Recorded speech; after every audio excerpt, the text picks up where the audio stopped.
नमस्ते learners, and term examination की इस प्रक्रिया में आपका स्वागत है। I am doctor Shweta Dhandsuri. मैं आपको इस पूरी प्रक्रिया के स्टेप्स बताने जा रही हूँ। So let's get started. सबसे पहली इन्फॉर्मेशन तो ये कि CDOE JIIT के and term examination curio portal पर कंडक्ट किए जा रहे हैं। इस पोर्टल को डाउनलोड करना और उसके आगे की प्रक्रिया क्या है, उसके कुछ इजी स्टेप्स हैं जो हम इस सेशन में समझेंगे। So welcome to the session. The very basic thing that we should begin with, जिसमें हमें सॉफ्टवेयर के फीचर्स को समझना ज़रूरी है। क्या है वो फीचर्स, मैं एक एक करके आपको समझाती हूँ। सबसे पहली इन्फॉर्मेशन कि ये सेल्फ ऑटोमेटेड ऑनलाइन और सिक्योर प्लेटफॉर्म है। इसकी लिंक आपको प्रोवाइड की जाएगी थ्रू स्टूडेंट पोर्टल और वहाँ से आपको इसे इंस्टॉल करना है। इंस्टॉल करते वक्त प्लीज़ ध्यान रखिए कि आपका सॉफ्टवेयर तभी इंस्टॉल होगा जब आप इसे लैपटॉप या डेस्कटॉप डिवाइस पर इंस्टॉल करेंगे। इसके अलावा अगर आप मोबाइल फ़ोन या टैबलेट पर इंस्टॉल करेंगे तो वो अलाउड नहीं है और ना ही ये काम करेगा। So it works only on laptops and desktop devices. Then this is a user friendly software. Learners easily इसके ऊपर इसे डाउनलोड कर सकते हैं और अपना एग्ज़ाम लिख सकते हैं। इस एग्ज़ाम के थ्रू किस तरीके के असेसमेंट्स आपको मिलते हैं एंड टर्म में, तो सब्जेक्टिव क्वेश्चंस और ऑब्जेक्टिव क्वेश्चंस दोनों ही मिल सकते हैं। और सब्जेक्टिव क्वेश्चंस में आप इजीली टाइप करके अपना आंसर सबमिट कर सकते हैं, जहां ऑब्जेक्टिव क्वेश्चंस के अंदर टिक करना होता है या ऑप्शंस में सिलेक्ट करना होता है। Then most important is remote proctoring. This means when you are attempting the exam, you are being monitored and captured in all the ways, like your audio, video and screen, everything is getting captured. जिस समय पर आप exam लिख रहे होते हैं, आपकी आवाज़, आपका वीडियो और जिस डिवाइस पर आप एग्ज़ाम दे रहे हैं उसकी स्क्रीन पूरी तरीके से कैप्चर की जाती है। तो आपको इन गाइडलाइंस को समझना बहुत ज़रूरी है। लर्नर्स, रिमोट प्रॉक्टरिंग प्रक्रिया के बाद अगली इंपॉर्टेंट प्रक्रिया जो आपको समझनी है वो है auto flagging of incidents. Auto flagging of incidents is a very important component of this portal that you need to understand is, and this is all about what are the ways in which you are getting tracked through AI proctoring as well as manual proctoring. तो जब आप exam लिख रहे हैं या attempt कर रहे हैं उस ड्यूरेशन में आपको बहुत सारी चीज़ों का ध्यान रखना है, जिसमें सबसे पहली बात तो ये है कि आपको कंटिन्यूसली स्क्रीन पर ही देख करके अपना एग्ज़ाम अटेम्प्ट करना है। अगर आपने अपनी आइज़ बहुत ज़्यादा देर के लिए इधर उधर रखी या मूव की तो वो आपका फ्लैग डिस्प्ले करेगा। This is one of the incident that I am mentioning very clearly as AI proctoring. Second thing is you don't have to use any kind of other things during the exam, like आपको books use नहीं करनी है, आपके room में किसी भी तरीके की बुक्स नहीं होनी चाहिए, किसी तरीके का डिवाइस नहीं होना चाहिए जैसे ईयरपोड्स या फिर फ़ोन, मोबाइल फ़ोन या टैब या कोई और लैपटॉप या डेस्कटॉप भी आपके रूम में नहीं होना चाहिए। अगर ऐसा हुआ तो वो AI प्रॉक्टरिंग के ड्यूरेशन में वो एज अ फ्लैग आपको रिफ्लेक्ट होगा। उसके अलावा कोई पर्सन नहीं होना चाहिए और आप स्क्रीन पर ही अपना काम ध्यानपूर्वक करें। इन चीज़ों का ध्यान रखते हुए आपको एग्ज़ाम अटेम्प्ट करना है, अदरवाइज़ फ्लैग्स डिस्प्ले होंगे और जिनकी कुछ स्पेसिफिक गाइडलाइंस हैं कि कुछ फ्लैग्स डिस्प्ले होते ही आपको एग्ज़ाम पॉज किया जा सकता है या फिर सस्पेंड भी किया जा सकता है, क्योंकि ऐसे इंसिडेंट्स मैल प्रैक्टिसेस को इंडिकेट करते हैं। Then there is a feature of geo tagging of users कि आपने एग्ज़ाम कहाँ से अटेम्प्ट किया है। Advanced analytics and reports means जो आपका एग्ज़ाम अपीयर होने का टाइम, किस समय पे आपने अटेम्प्ट स्टार्ट किया है और वो पूरा जो डेटाबेस है वो सारा कुछ रिपोर्ट्स की फॉर्म में हमारे पास आता है। So let's move on and understand what is this application and how it works. So here we'll talk about the Curio application, how it works and how you can log in. Software को install करना सबसे important step है। जब आप अपने device पर या system पर इस सॉफ्टवेयर को इंस्टॉल करेंगे उससे पहले आपको कुछ चीज़ें ध्यान रखनी होंगी, जैसे किसी भी तरीके का सोशल मीडिया एप्लीकेशन आपके सिस्टम पे नहीं होना चाहिए. Like you should not be having WhatsApp application or Facebook, YouTube or any other form of social media application on your system. If at all it is there, you need to uninstall it. Once you download the software, then you need to follow certain check on your system. Like आपको ये भी ध्यान में रखना होगा कि आपके system का कैमरा, माइक और बैटरी, इंटरनेट ये प्रॉपरली प्लेस्ड है, keyboard is also working well, और ये सारे कंपोनेंट्स आपके लिए सिस्टम रिक्वायरमेंट चेक का एक प्रोसेस होता है. जब आप एग्ज़ाम में अपीयर होंगे तो उसमें आपकी कुछ प्री रिक्विजिट रिक्वायरमेंट्स हैं, जैसे the portal is going to capture your image and you also have to display your valid ID card. Now this valid ID card includes Aadhaar card, license or any government valid ID card that has to verify your identity. तो system requirement check करना है आपको, आपकी live image और ID card दोनों ही capture होगा, जिसके बाद आपको अलाउ किया जाएगा एग्ज़ाम में अपीयर होने के लिए. And of course you need to log in on the system. तो सिस्टम में लॉग इन करने के लिए आपको यूज़र आईडी और लॉग इन क्रीडेंशियल्स जो है वो प्रॉपरली प्रोवाइड किए गए हैं. मैं आगे आपको इसके बारे में और जानकारी दूंगी. Still there are certain important instructions which you need to take care of before appearing in the exam. अब हम कुछ इंपॉर्टेंट इंस्ट्रक्शंस को समझेंगे जो आपको बहुत केयरफुली ध्यान रखने होंगे जब आप एग्ज़ाम अटेम्प्ट कर रहे हैं. जैसे सबसे पहली चीज़, candidate should be alone in the room while attempting examination, meaning there should be no other person in your room. You should be sitting only in that room with your system to attempt the exam. Second is, candidate should note his or her image and video will be recorded while you are appearing in the exam. Means आप जिस समय पर exam लिख रहे हैं, आपकी आवाज़, आपका वीडियो और स्क्रीन तीनों चीज़ ही रिकॉर्ड की जा रही है. Then candidate must remain in the camera frame and not leave the seat at any time during the examination. Screen पर आपको देखना है और आप उठ करके कहीं जा नहीं सकते. Candidate must not use any kind of devices like cell phone or any tab, other laptop, desktop, books, notebooks or receive help from any kind of outside source like USB or any other source. Then comes, candidate must not try to switch or toggle the window or move out of the examination system. आप किसी और web browser या किसी window के through switching करके वापस software में आने के लिए कुछ भी ट्राई नहीं कर सकते, क्योंकि अगर आपने ऐसा अटेम्प्ट किया तो वो आपको रिस्ट्रिक्ट करेगा सॉफ्टवेयर और आप एग्ज़ाम अटेम्प्ट नहीं कर पाएंगे. This leads to UFM, that is unfair means practice, right? Then comes the another information, that is candidate must not try to connect any external device for screen sharing. आप किसी और device से अपने उस desktop या laptop को connect नहीं कर सकते. So violation of any of the above will be treated as cheating or malpractice and the candidate's attempt will be disqualified. Having been informed with these instructions, let's move on to step 2. In step 2, you need to take care of the major components which are helping us to capture you in the exam. So the very first thing that you need to understand is your machine camera should be functional properly and enabled at all the time during the examination. Your microphone and speakers should be functional properly and enabled at all times during the exam.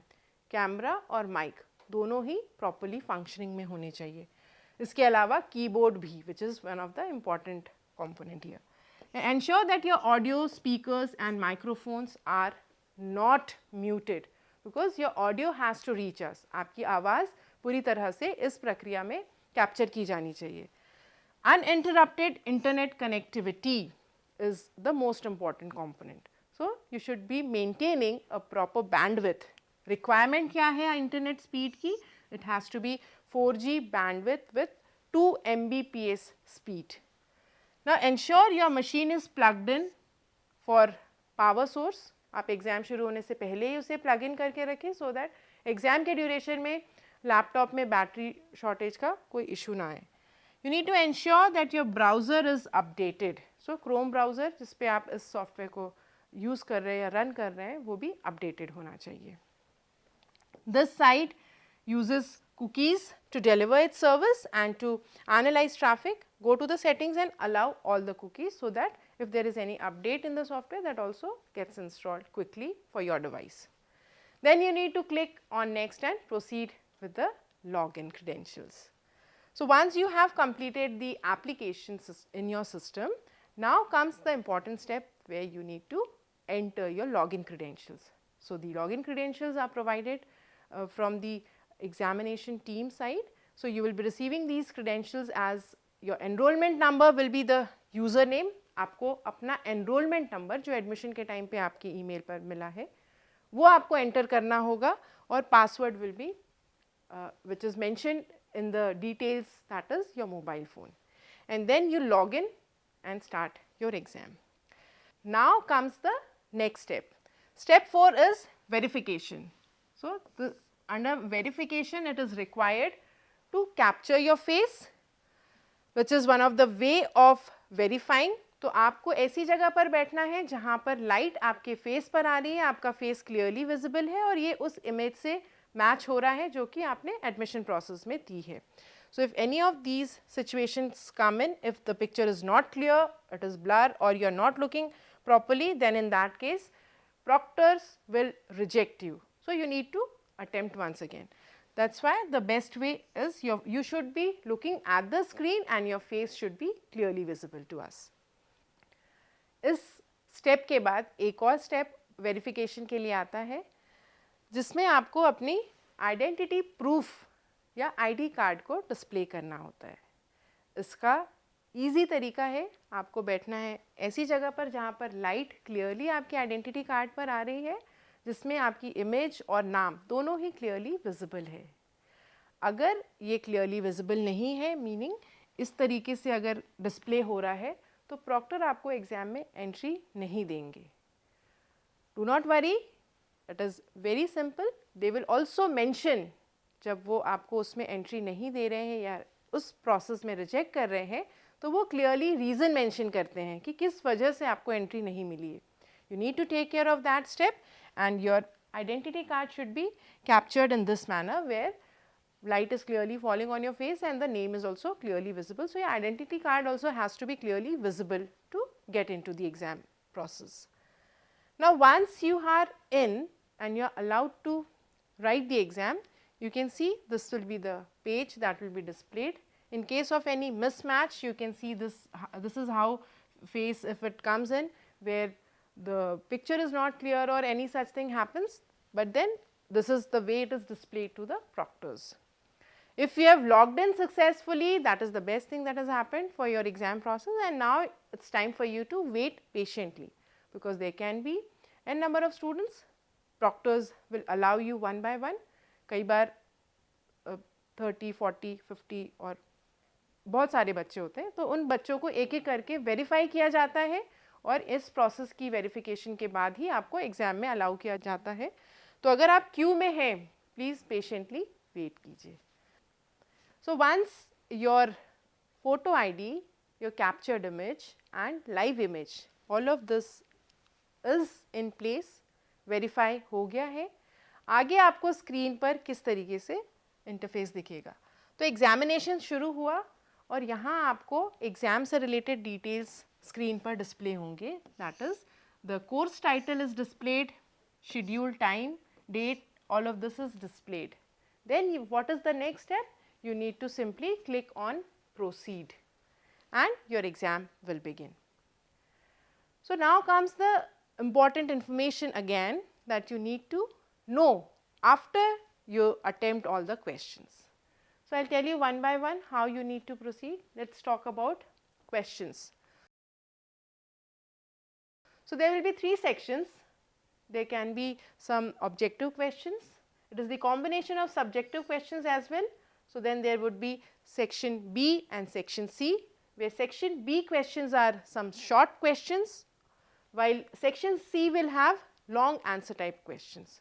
So this is the combination of questions that you are going to see on the software or portal. But at the same time, it is not mandatory to follow one by one. You can even attempt questions from section A first or any of the sections as per your choice. Learners, इसके बाद आपको एक बहुत important information यहाँ पर पता होनी चाहिए जो कि timer.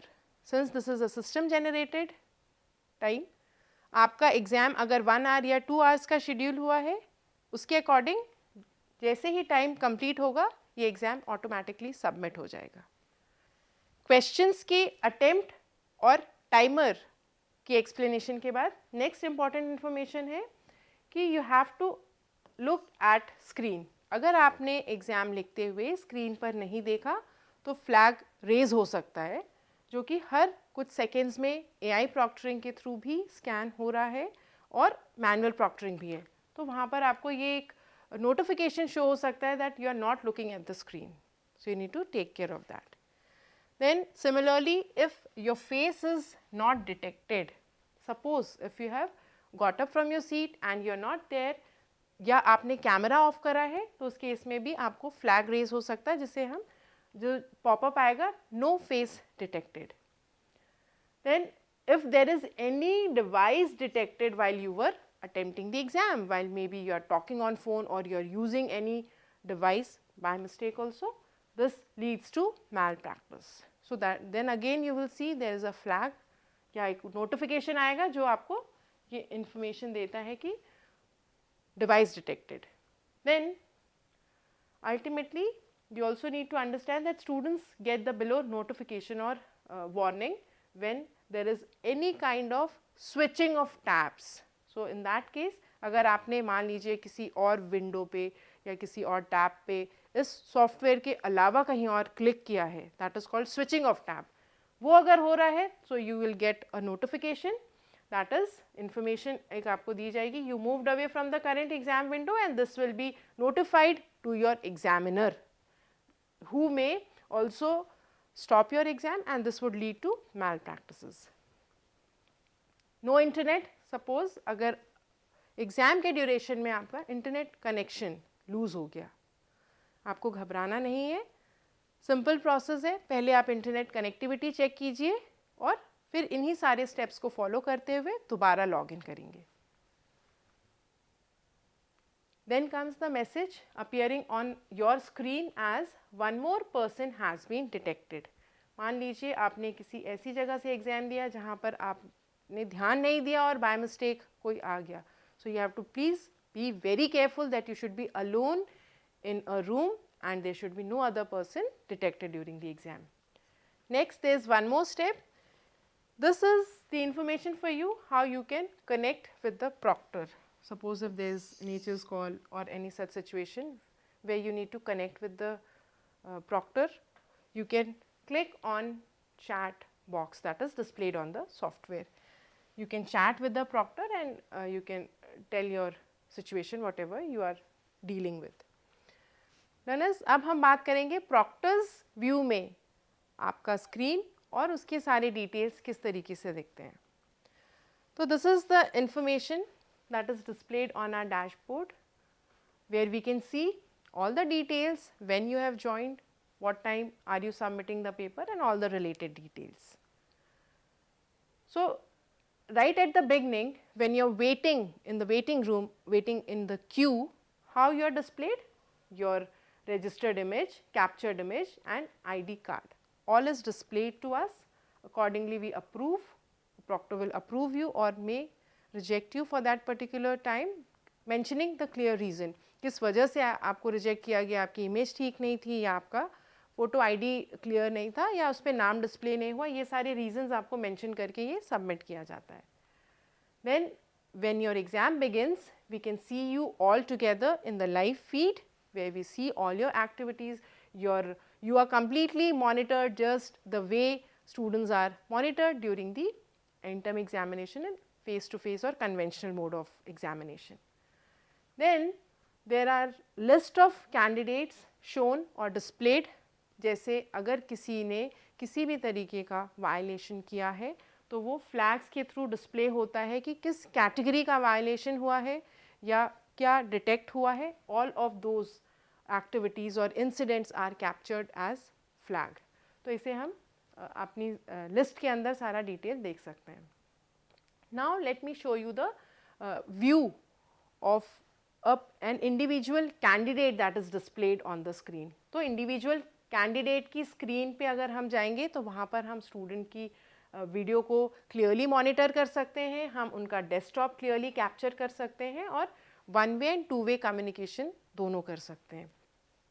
अब हमने देखा कि प्रॉक्टर को आपकी स्क्रीन किस तरीके से दिखती है. इसी प्रक्रिया को हम आगे और समझते हैं. अगर प्रॉक्टर आपसे बात करना चाहे एग्ज़ाम प्रक्रिया के दौरान तो वो आपसे वीडियो कॉन्फ्रेंसिंग के थ्रू कनेक्ट करते हैं, जिसे हम टू वे प्रॉक्टरिंग कहते हैं, जहाँ पर आप अपना वीडियो आपका डिस्प्ले होगा, उसके साथ साथ प्रॉक्टर का भी वीडियो आपकी स्क्रीन पर दिखेगा और प्रॉक्टर की आवाज़ भी सुनाई देगी. आप उनसे वहाँ पर बात भी कर सकते हैं. Then let us talk about the process of pausing your examination or maybe suspending in case if there is any learner who has violated the guidelines of examination. अगर आपने किसी मोबाइल फ़ोन को यूज़ किया या book या कोई person detect हुआ, किसी का ऑडियो डिटेक्ट हुआ या किसी भी तरीके की रिस्ट्रिक्टेड चीज़ों को यूज़ किया गया है, वहाँ पर आपका एग्ज़ाम पॉज भी हो सकता है और सस्पेंड भी किया जा सकता है. इस प्रोसेस में भी आपको नोटिफिकेशन दिया जाएगा. अगर आपको कोई वार्निंग दी गई है और आपका एग्ज़ाम पॉज कर दिया गया है तो उसका ड्यूरेशन 2 मिनट्स और 5 minutes that will be displayed on your screen. Secondly, proctor can also chat with you through chat box and the people whoever is online are displayed to the proctors and can connect with that particular individual. ये chat यहाँ पर display होगी, आपकी screen पर भी इसी तरीके से ये दिखाई देगी. This is the geo tagging. जिस समय पर आप एग्ज़ाम में अपीयर हो रहे हैं तो वो यहाँ पर शो होता है. Then this is the analytics और reports that we can collect. किस स्टूडेंट के कितने फ्लैग किस इंसिडेंट की वजह से जनरेट हुए, इसकी रिपोर्ट जनरेट होती है. इसकी कुछ रिस्ट्रिक्शंस हैं और एज़ पर द गाइडलाइंस अगर वो एक्सीड होता है तो वार्निंग्स के बाद आपका एग्ज़ाम सस्पेंड किया जा सकता है and it may lead to malpractice, जहाँ पर अनफेयर मीन्स के केस में इसे डिस्प्ले किया जा सकता है और then there is a committee to review which is already mention in the examination guidelines. So this is the recording. जो जितने भी लर्नर्स एग्ज़ाम में अपीयर होते हैं उन सभी की इंडिविजुअल प्रोसेस कैप्चर होते हैं, जिसमें ऑडियो, वीडियो, स्क्रीन तीनों ही रिकॉर्ड की जाती है और ये रिकॉर्डिंग्स हमारे पास सेव होती है with all the respective tabs of flags or incidents, how it has been happening and whatever is their report. Then comes, so this is how the report is generated once the exam gets over. Proctor receive consolidated report on Curio portal. We see candidate detailed report, chat reports, unfair report and candidate list. ये सारी information आपकी detail में submit होती है इस software के अंदर. So this is how the entire exam process works, both from learner's perspective and proctor's perspective is what we have displayed you in this video. So that's all from my side. So considering you will maintain the academic integrity and fairness of the exams, I wish you all the best for your upcoming exams. Thank you.